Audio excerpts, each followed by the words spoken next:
My name is Nick Brand. I'm the Director of Corporate Programs at the Chicago Council on Global Affairs, and thank you all for joining us this evening.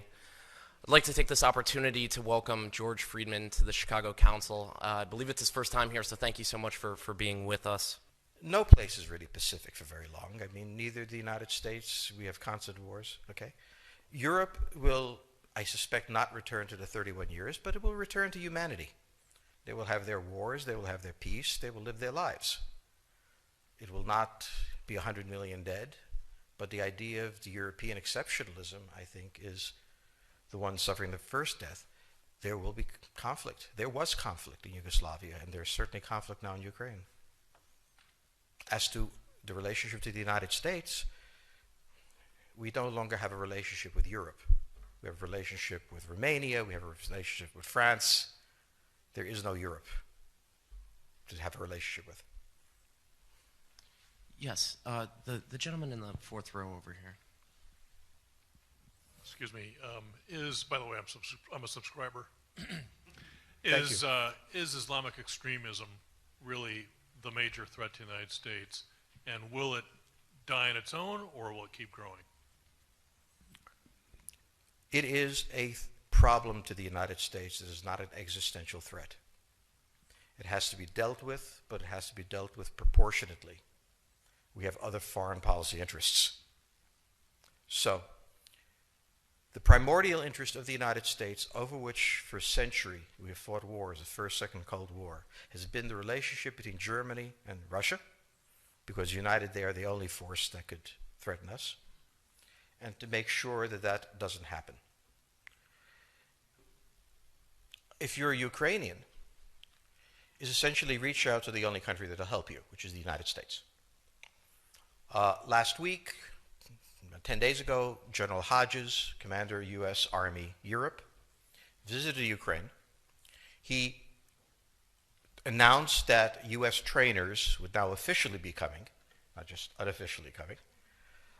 He actually pinned medals on Ukrainian fighters, which by protocol of the military is not the way. Foreigners don't get to pin on, medals, but he did, showing that this was his army.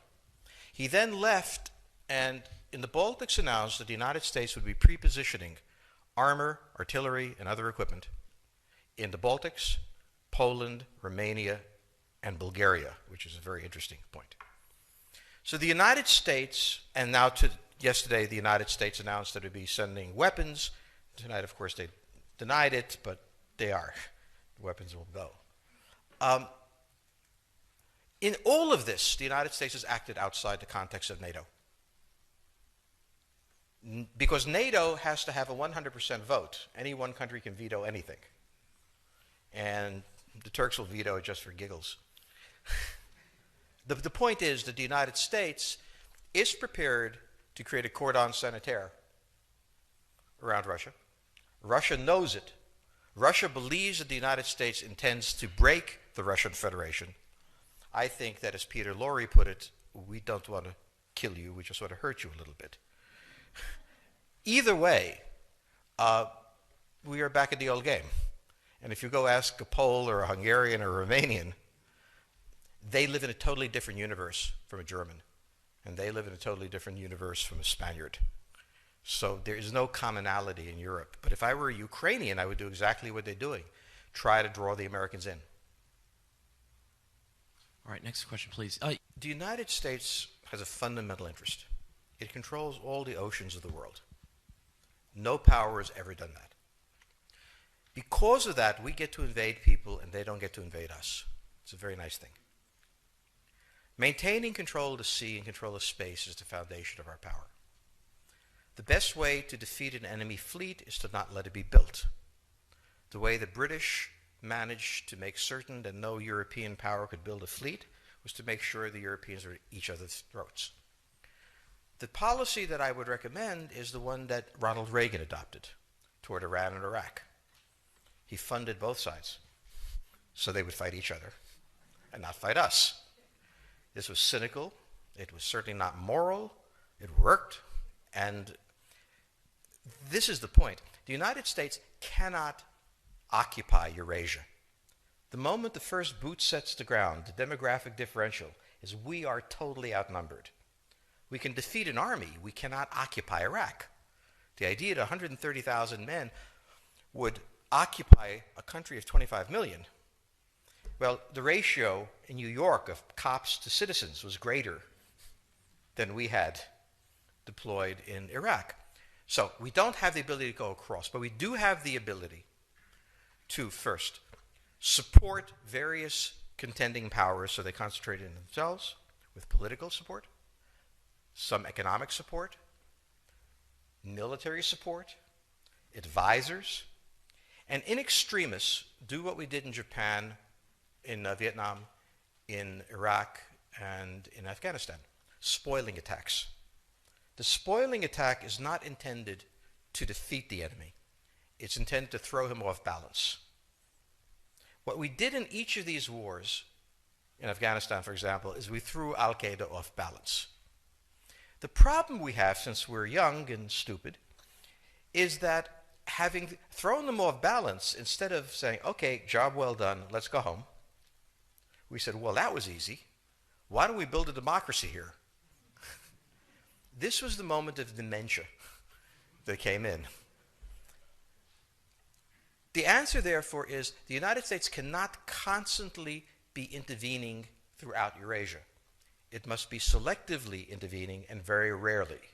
That is the extreme moment. We cannot, as the first step, send American troops.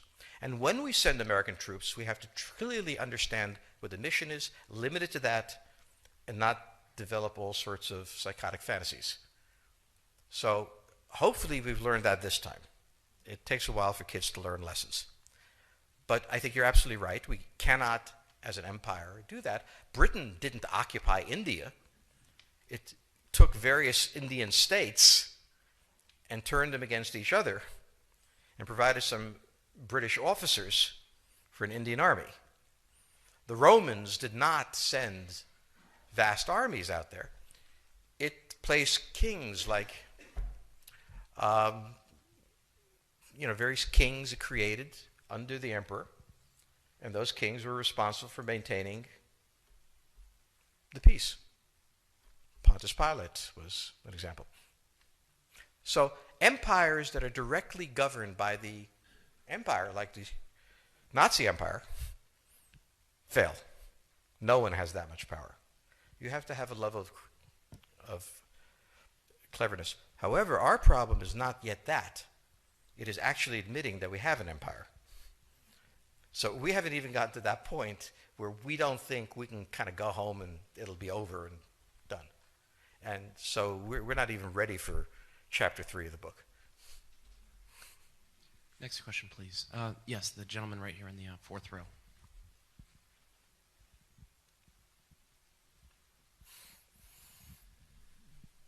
So I infer from your comments that the euro as the currency will not survive. The question on the table for the Russians is, will they retain a buffer zone that's at least neutral?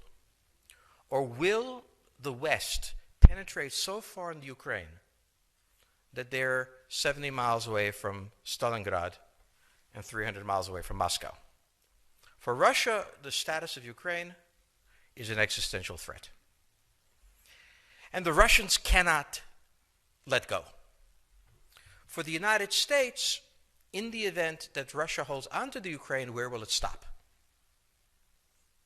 Therefore, it's not an accident that General Hodges, who's been appointed to be blamed for all of this, is talking about prepositioning troops in Romania, Bulgaria, Poland, and the Baltics.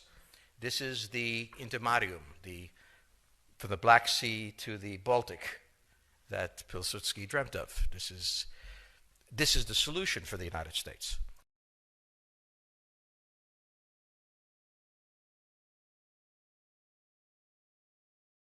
The issue to which we don't have the answer is, what will Germany do? So the real wild card in Europe is that as the United States builds this cordon sanitaire, not in Ukraine, but to the west, and the Russians try to figure out how to leverage the Ukrainians out, we don't know the German position. Germany is in a very peculiar position. Its former Chancellor Gerhard Schroeder is on the board of Gazprom. They have a very complex relationship to the Russians.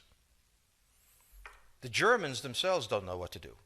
They must export. The Russians can't take up the export. On the other hand, if they lose the free trade zone, they need to build something different. For the United States, the primordial fear is Russian capital, Russian technology, German technology and German capital, Russian natural resources, Russian manpower, as the only combination that has for centuries scared the hell out of the United States. So how does this play out? Well, the U.S. has already put its cards on the table. It is the line from the Baltics to the Black Sea.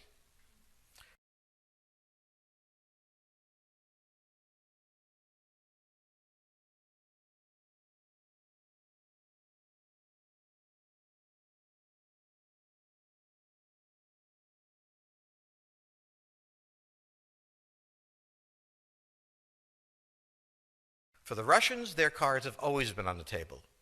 They must have at least a neutral Ukraine, not a pro-Western Ukraine. Belarus is another question. Now, whoever can tell me what the Germans are going to do is going to tell me about the next 20 years of history.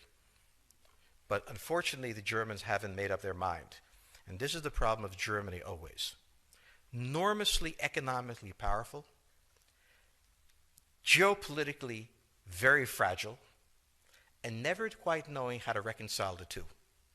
Ever since 1871, this has been the German question, the question of Europe. Think about the German question, because now it's coming up again. That's the next question that we have to address. And we don't know how to address it. We don't know what they're going to do. And unfortunately, that's all we have time for this evening.